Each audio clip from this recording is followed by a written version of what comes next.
There are some other people that I would want, other consultants that I would want to mention about. Sometimes I don't want to say that we overlook, but I think it is a good as a contractor, having experienced different scenarios in site over the years. I think it is good to, at this level where the quantity surveyor is, just before the quantity surveyor comes in, or even the quantity surveyor is there, and there is, that can be guided by the architect, because it is good for architect to touch on other aspects of this building, like the services.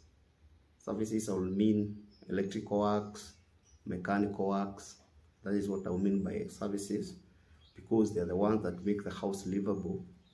And also, looking at aesthetics, there is another person called interior designer, and also a landscaping architect, because sometimes, from my experience, these other people, that the services team, the engineer, the mechanical engineer, if at all is to be brought on board, engineer, electrical engineer, mechanical engineer, landscaping architect, and even the interior designer, sometimes they are brought in when it is too late.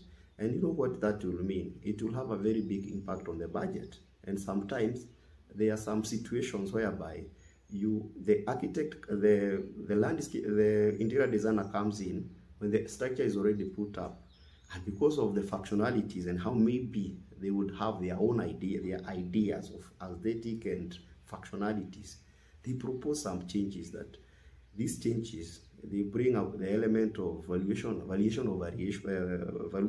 variations, which is a cost that is now subjected to the client. But if they comes in an early stage, almost during preliminaries of this genesis of design, it can save a lot of I would say issues of having some costs that were unforeseen, and now you are trying to bring them when it is too late. So it is good. That is why I have mentioned them at this point.